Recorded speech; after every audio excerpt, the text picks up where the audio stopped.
Aloha. Aloha! Welcome to the Mother Freedom Show. Hello, everyone. I am Rechina, and this is my daughter, my youngest daughter. We're the Cozy Nomads over here on YouTube. I am a mother of three. My oldest is 7 years old, so take that as you may. Yeah, and I know you because we were both in the Air Force. We were stationed together in Oklahoma, and my experience in the Air Force, like you played such a big part in it. And I'm so grateful that we vibed immediately and that we've reunited now that I have my own baby. And the pregnancy and birth aspect, I felt like drew me to you because you were a mama way before me. Shout out to that experience for that time in our life, for that season. I think that the Most High definitely brought us together for this experience and to speak life over each other, because I know at the time, even like before you got pregnant, I remember you telling me your thoughts about pregnancy and just like the direction that you wanted to go as a mommy, like when that time did come. And so just having those moments to where we could connect and that you could like actually get some real jewels dropped on you from my experience, I think paved the way for this opportunity. So I'm actually really grateful to be here as well and to share my knowledge with others. So yeah, I'm looking forward to this. Oh my God, you have such an amazing background, the beach and the waves. I am in cold ass Idaho and looking at you where you're at. Oh my God. Wow. Okay. So you shared with me that your first birth was your first two births were in the hospital. The first hospital birth was traumatic, and you shared a little bit about your second birth. You kind of knew what you were getting into, and then your third birth was a beautiful free birth. So can we start with what it was like with your first hospital birth and how you were treated? I don't want to trigger anybody. I'm just sharing my experience to provide insight into what it is that women, Black women specifically, go through when we put a lot of our trust in the Western system. Black women have been marginalized, and we have suffered from being lab rats, it's like experimental beings for people to push agendas. And so my specific experience was on the island of Oahu at one of the hospitals there, Kapolani Hospital. And I'm not saying names because I want to make these facilities look bad. I'm saying this to bring awareness. But my first birth, I, like everybody, you have nerves around like the time when your water breaks or like when you start feeling those contractions, because you really don't know what's coming next. I mean, you do, but you don't know really what to expect or how it's going to happen. So I was at home and I just knew like, all right, I can feel there's something going on in my side, like not just like, okay, my body is gearing up and preparing itself for dilation, but there was this sharp pain on the right side of my stomach, and I'm like, something's not right. And I kept feeling that persistent pain, but I really wasn't sure what it could possibly be. And my mom was there, and so I let her know. I'm like, hey, I'm experiencing this pain and I'm not really sure what it is. And she's like, it's okay. Once we get to the hospital, we'll let the nurse and the doctor know, and we're gonna like they're gonna get it situated. And so we arrive at the hospital, and you know, I'm gonna take a little time to talk about the environment, because I strongly believe that the environment that you walk into as an expecting mother is going to reflect your experience. So walking to the hospital, it was just kind of like there were so many different things going on. Like, first of all, I'm in pain, but the nurses and attendants, they're all so busy, and they're like running around, and they're trying to intake people and also check on other mothers. And because the rooms are so close, you could hear other women like belching out in pain. And like, so for me, being a first time mom, I'm like, oh my gosh, I'm starting to get scared. And obviously the delivery experience is different for each woman. But at that time, that's not what my mind was thinking. I was thinking like, okay, this is going to be my experience too. Like, I don't want it. I don't want to do it. And so I think that hearing those sounds, just like the overall lack of attention, right? It just kind of like made me feel I wasn't being seen, right? So fast forward, we get in the room, and I let the nurse know. I said, right side, I'm not really sure what it is. She's like, okay, well, we're going to get that checked out. I just want to let you know that we're in the middle of changeover. So since we're in the middle of changeover, I'll let the incoming nurse know, and she's going to make sure that everything gets situated. And I was just like, okay. All right. I mean, that's the answer that I had to take, right? Because I'm not a nurse. And so the new nurse comes in. She doesn't even acknowledge me. She just starts checking all her checks, right? And I'm like looking at my mom like, is she ever gonna come and acknowledge me, And she finally comes and says something, and I was just like, tell her, I've been experiencing this pain in my right side. And so she's like, okay, well, I'm going to get you all attached to the monitors and everything like that. And I just want you to lay on your side. And I'm like, okay, lay on my side. Like, she was like, yeah, that should help relieve some of the pain that you're experiencing. And so I lay on my side, and I remember getting up because I told my mom, like, I have to use the bathroom, and I couldn't, like, the pain was just starting to increase, right? And I'm like, something's wrong, like, something's really wrong. My mom, she was starting to, like, get flustered, as any mom would, because her daughter is telling her that she's in pain and she couldn't do anything. And so she's like, ma'am, I need you to come and attend to my daughter. She's like, I need to get my checks done first. She's going to be fine. She's attached to the monitor. Her heart rate's fine. So we'll get to her when we get to her. And I'm laying in the bed, and I think, like, I don't know, I feel like maybe 45 minutes went by. And then my doctor comes in, who's supposed to be doing the delivery. She's like, what the hell are you doing on your side? And she looked at the nurse. She's like, why is she on her side? And she's like, where's the baby's heart rate? So she, like, the nurse starts looking, and my mom's like, well, we thought we paged you. She's like, no, I've been here, but I didn't get a page. She's like, why is she on her side? And I like, at this point, I'm starting to get nervous. And she's like, I can't find the baby's heart rate. So she smashes the button on the side of the wall, and I just hear cold blue.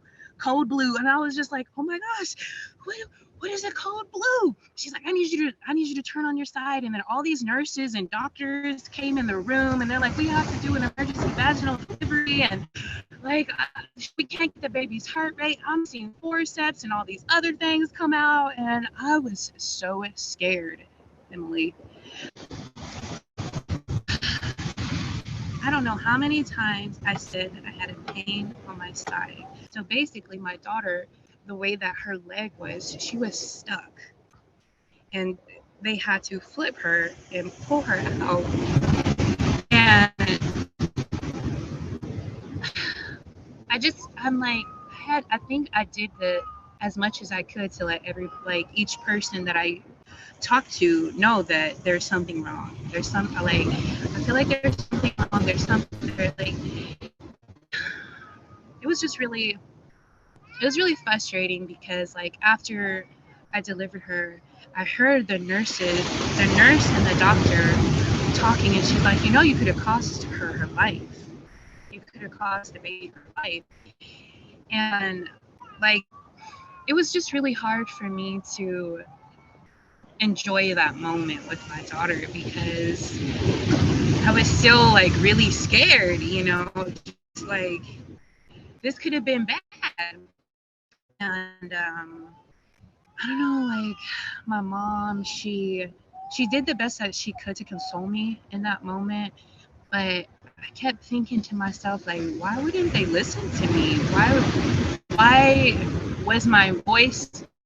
I mean, my doctor, she definitely jumped into action, but the amount of time that had passed in between me arriving and going up to the room to check me to make sure everything was okay. I mean, thank God I'm covered by the Most High. Well, I want you to backtrack on when your baby was delivered and the nurse was like, or the doctor was like, you could have costed your daughter's life. Like, yeah.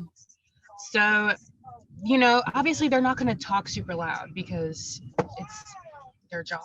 But yeah, she told her, she's like, you could have cost her daughter's life. Like, this is a serious thing. My mom actually wanted to file a report on that because that was just, what is the word? Negligent. That's like, if we're going to use a word that would encompass, like, it was just negligent on her part. And it wasn't just her. I just feel like the whole westernized protocol checks are very much set up to make sure that they don't get sued, but they're also really, really neglecting their patients. I don't even feel like mothers are patients, though. I just feel like you have to go to the hospital as a, there's no nice way for me to say this. America was set up using the backs of others. All of these institutions that you go to are strictly there to get your money, okay? Especially women of color. And that's why I always say, do not rely on insurance, because depending on the insurance, when you come into that hospital, they will treat you the way that your insurance is. So if you have Medicare, Medicaid, I don't think you can get Medicare. Wait, I don't know, because I know Medicare's for old people. Yeah. Yeah, I was like, I know there's an age difference. Medicaid, yeah. Yes. If you have Medicaid, they're going to treat you like a Medicaid patient. They're not going to respect you. They're going to do the job to get you out so that they can get paid. But if you think that they're going to treat you the way that you should be treated, you might be in for a surprise. I actually use my veteran benefits, my for the Veterans Affairs, if you're a veteran, you can use your medical to be seen at a provider. It didn't matter. They still, like, they saw my face and were like, okay. That's what it felt like. She saw me and she was like, oh, she can handle pain, not a big deal. You'll be fine. The way that she was so confident, you're going to lay on your side and you're going to be fine. Like, too confident in that. I will never forget the cold blue. I will never, ever, ever forget that. Like just the footsteps of all the nurses and doctors running in was enough to traumatize you, you know, like, what is a cold blue? Just that alone was enough to make me never want to go to the hospital again. Now, my second daughter, I prepared myself, but I still didn't prepare myself enough to take my own path. You know, I think that I was still, like I said, brainwashed and a little too westernized to really understand the power that I possessed. But honestly, it was the doctor, again, having a bad attitude. Just her overall disposition,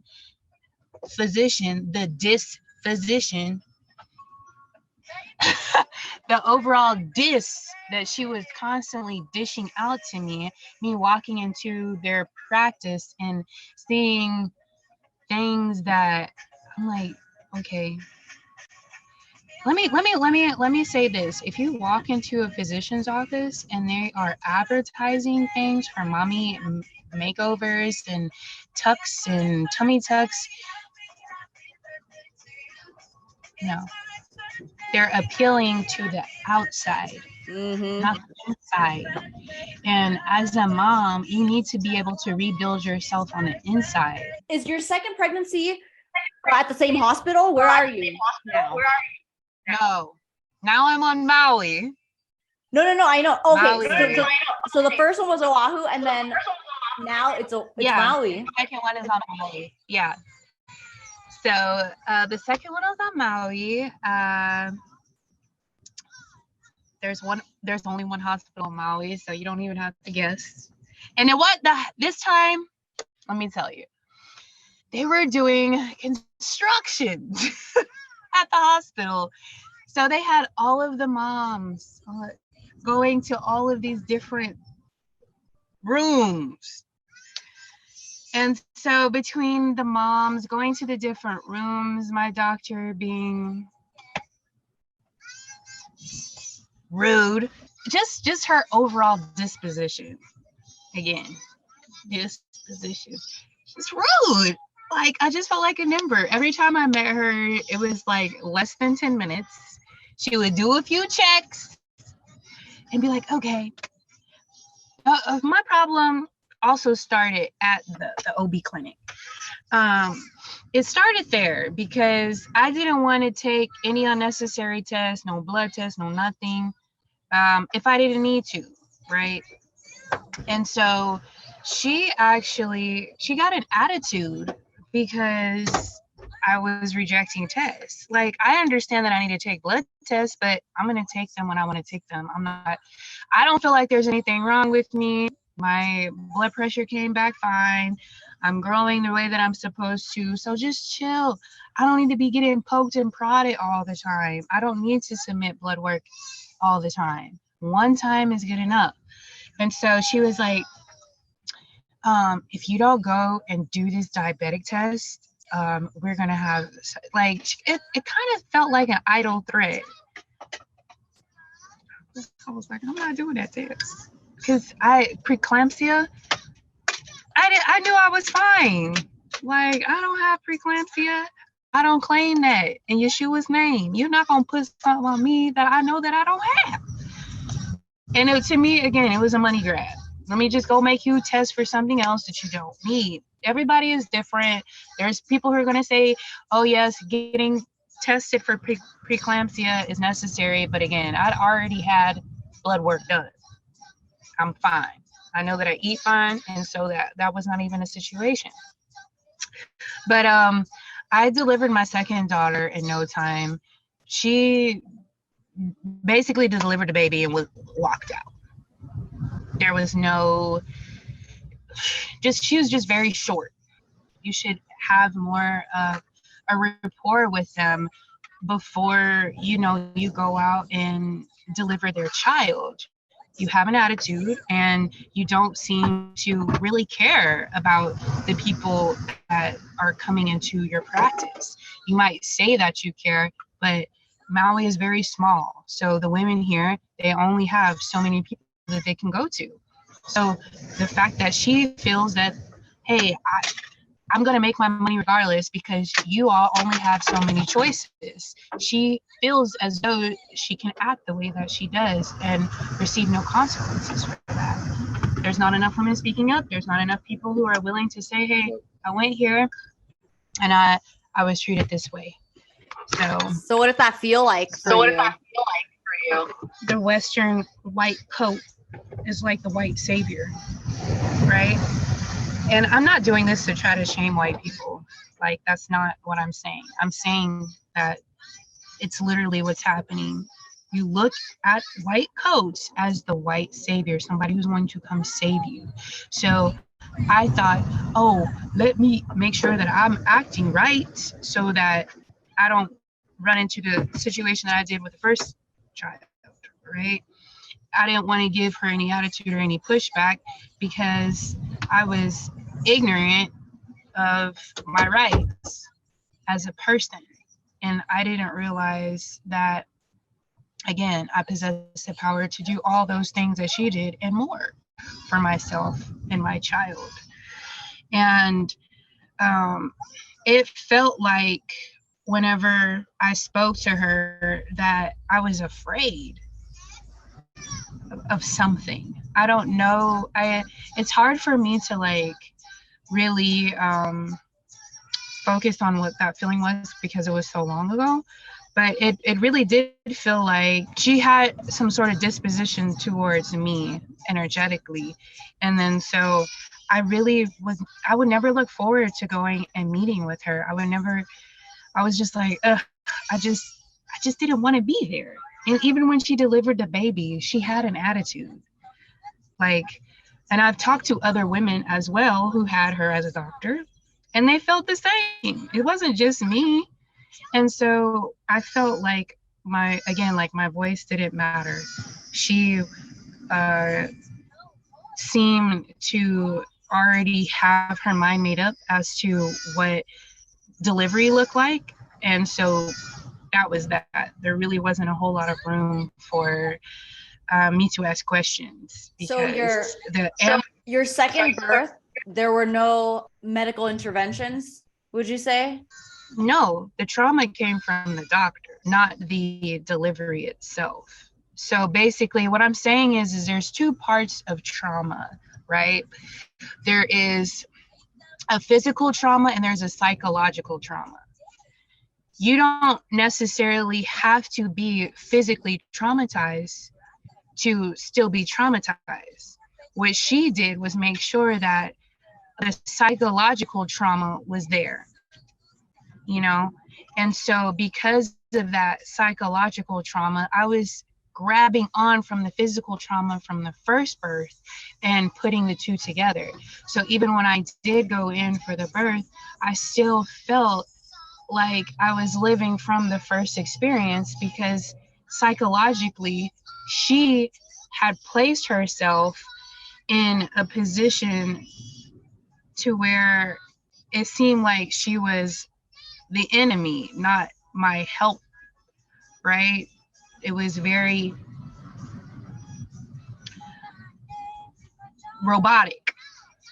Yeah, completely impersonal. Yeah. There was no care in the health care. The only care they care about is your money.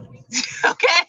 If insurance don't come. For physical trauma for the first birth, psychological trauma for the second birth. And because of that, it made me decide for my third birth, all of that is not going to happen to me. Mm-hmm. And that is not going to happen. When did that moment come for you? Was it when you got pregnant? My husband and I had decided that we wanted to, if anybody was going to be present at the birth, their spirituality needed to align with ours, because we do follow the Most High, Yeshua. Like, we wanted to make sure that there weren't any objects, or there was no witchcraft coming into our space, right? And that can be in the mind too. Psychological paralysis and things like that can really change up the environment in which you are trying to bring a child into. So we wanted to make sure that we were able to have the space that we needed, and like there wasn't somebody on the side doing a whole bunch of things externally. Like, just be here and hold the space and like do what we need you to do for this moment. But I started to realize after doing the interviews with the doulas that it wasn't aligning. There's a lot of doulas that practice New Age mysticism and on this island, and I'm like, you know what? I don't want to risk that. I don't want to risk that. And so, you know, I talked to my husband and I was just like, hey, I'm starting to feel like we can do this. Just you and I do a free birth. He's like, all right, what do we gotta do? You know, I'm here. I support that. You know, I'm 100% with it, because I would much rather us get what we need by us preparing than trying to bring in a third party, because they're gonna bring in their energy and their all of this stuff. And that's an extra element to add to something that's already that has already had a traumatic past for me. Where was it where you were like, yeah, no, I'm done? Did it impact you, like your experiences? Did it impact you in your family life? Where did it come up where it was like, I'm done? Okay. So I did not hop on the free birth right away. I had initially went back to one of the only OBs that what my last OB's practice, but I specifically said, I don't want her. I don't want her. Give me somebody who's Native Hawaiian, who is a woman of color, who will understand where it is that I'm coming from, because the last woman wasn't it. I don't want her. So they tried to give me somebody else. But the first thing that she said to me was, have you got the jab? That was it. Right there. I'm like, first of all, why are you asking me that? Why are you asking me that? Why are you asking me that? You know, I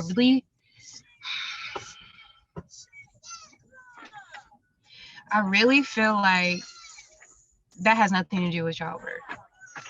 That is nothing to do with childbirth. And considering the lack of evidence for, like, we could get into all of that at the time, but that is really what it was. When she asked me that, I was like, oh, I already know that they're not going to support my health. If you're asking about something that could be a detriment to the health of me and my child, then I know you don't care about me. That was it. That was the, and when I told them, she was like, oh, so are you going to do a hospital birth, or do you think you're going to do a home birth? And I was like, well, right now I'm looking at doing a home birth. She's like, oh, just to let you know, at 28 weeks, we're going to discharge you from our practice. I'm like, what?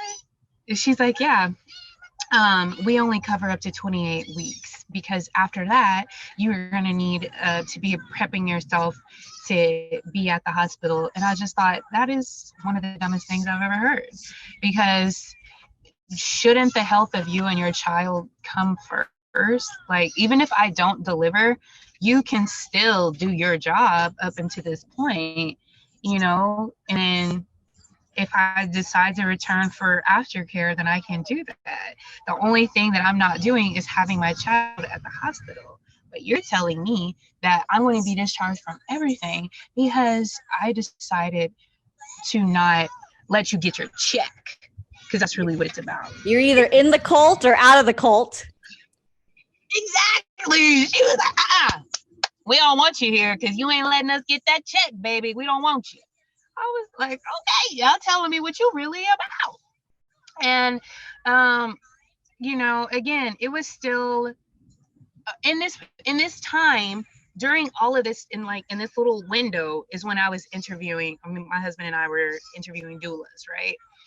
And so it was kind of these things that were lining up that is really what made me say, you know what, all of the stress and issue is coming from external.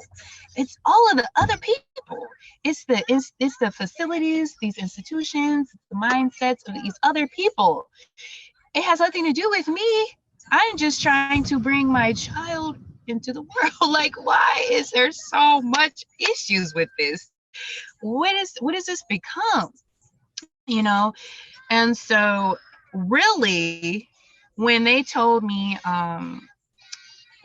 they did an exam and they were like, okay, well, your placenta, it's low lying. And I was like, what's a low lying placenta? Now, sometimes it takes a second for my brain to catch up to me being finessed, or me like somebody playing a game, right? I think that a lot of hospitals or OB clinics play off fear. They play off what could possibly happen to make sure that you stay in line. So here we go with the brainwashing and how it comes into play. Because if you're a mother who's experienced a trauma, right, and somebody mentions something to you like low-lying placenta, your baby might have a problem with delivery or growth, that's when you start getting scared. And you start thinking to yourself, oh no, I don't want this to possibly happen. If I did have a home birth, oh no, like, could I possibly injure my child because I was not prepared, or because, you know, all of those other things started coming into my mind. And that's how the trickery works. You know, like, they try to throw that out there because they want you to stay in their controlled area of what they're about to do, right? And so when she started saying all that, I was like, okay, well, I'm really not sure what I should do. So I messaged my husband. I let him know. I'm like, hey, this is what they're saying. He's like, what?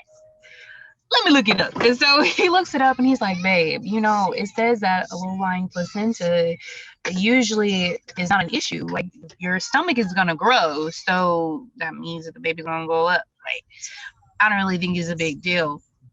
But I'll support you in whatever decision that you decide to make.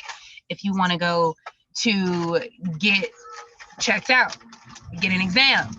And so I'm just like, all right, again, I have trauma from the first birth. So I was like, I'm just going to go get checked out just in case. But yeah, I need you to be here for me and like give me strength through this, because I'm not feeling like this decision is going to work. Like, I really don't know about having a doula or whatever. At that point, I was just like, I'm not really sure. I don't know what's going on. And so when I went into the place, I don't even know what's called, into one of their other locations, the doctor got flown from Oahu to come do it. And to me, this is another money grab, right? Because it costs money to have a doctor from off island come and do an ultrasound and all of this stuff.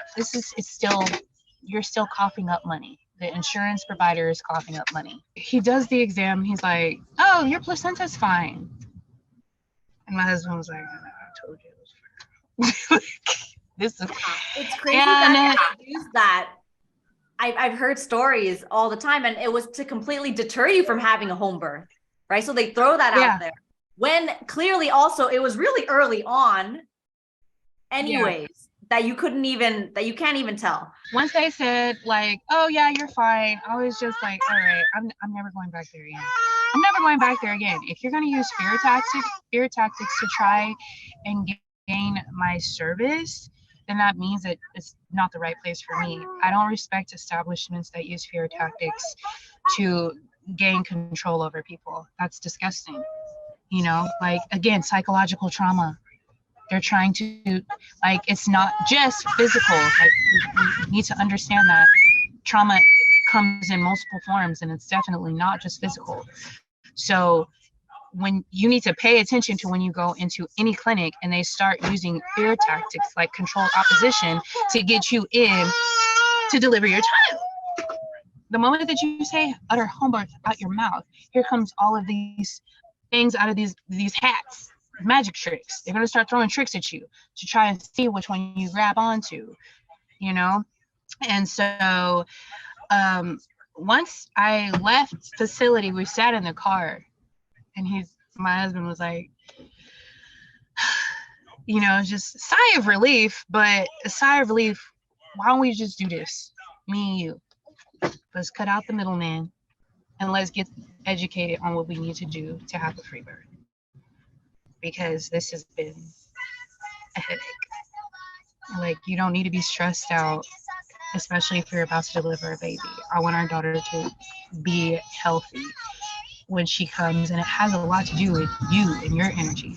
So if you're starting to think all of these thoughts, you're going to set yourself up for that when it comes that time.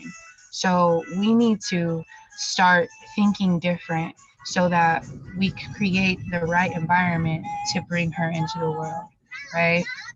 What did it take for you to feel confident in free birthing and doing this with your husband? Honestly, I needed to hear him tell me that he supported me. Like, that was really big because as a Black woman, I feel like Black women are stereotyped in society to be like these strong women who don't need a man, who don't need anybody to help them. And that is not the case. That is not true. It's a myth. We have hearts, our hearts beat, we feel pain. We definitely need support. We need allies. And so me hearing my husband say, what do you need for me to do for this to be successful?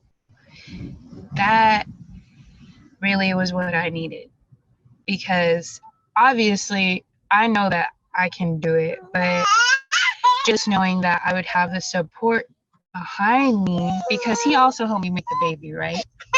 So me hearing him say that, and like him standing and rallying with me to do this, I was just like, okay, you know, this actually can be done. He's like, you know, I'm going to stand and be in the position as the doctor, like, right?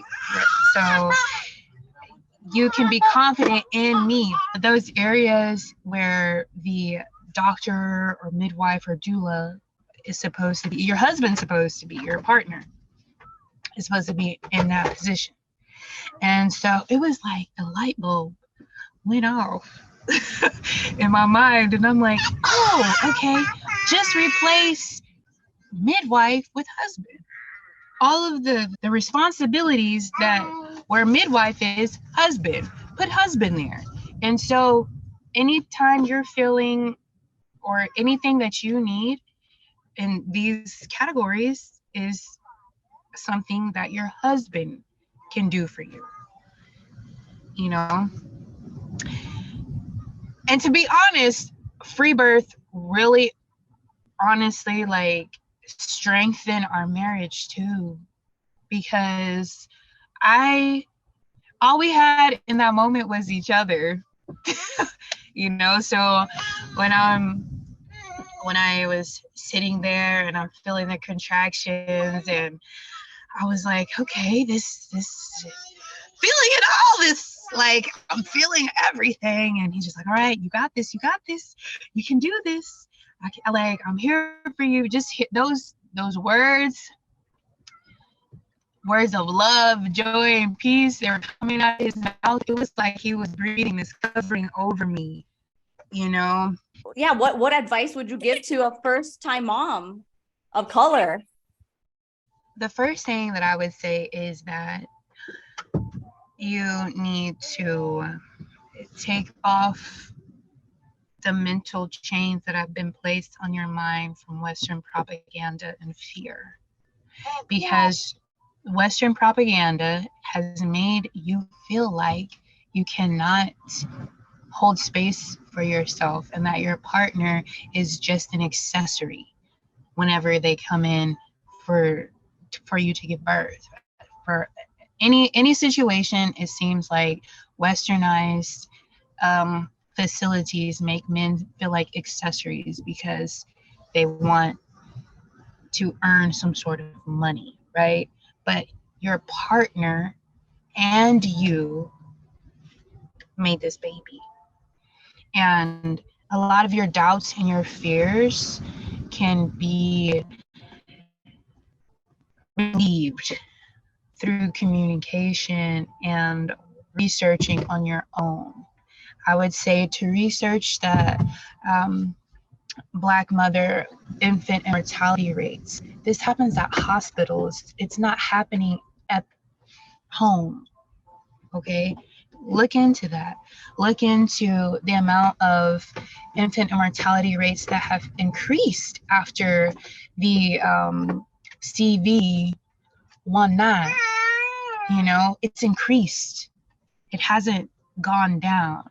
I would say talk to other mothers, other Black mothers who have gone through hospital births. I would say join communities that look like you and that will support you. I'm not saying that other communities won't support you, but usually who knows you best are the people that look like you. There are a lot of free birth groups on Facebook that support women of color. Join some of those. Ask the questions that you need to ask, because if it's your first time giving birth, there's going to be nerves regardless. That's not something that you can escape. And you shouldn't want to escape it because it's an experience that you need to have. And I would want for your experience to be that of love, support, and community, because we all need community. We all need to be able to feel loved and appreciated, and your baby needs to feel that too. Again, I know that every woman's walk is going to look different, but that community, that support really needs to be stable before you give birth. And so even if your partner isn't in the picture, you can still involve your family that is supportive. You can talk to other women who are supportive. You can reach out to me here on YouTube at Cozy Nomads, and I would definitely talk to you and give you as much of advice as I can, because I know what it feels like to go through a traumatic experience and not feel supported. I don't want any woman to feel like she's alone, because you're not alone. You have this beautiful little bun in the oven, so you're definitely not alone. But that's what I would say. So you said you have a YouTube channel, Cozy Nomads. Yes, you can find me here. You can find us, my husband, my family over here on YouTube at the Cozy Nomads. Yeah, we're here. Thank you, Rechina.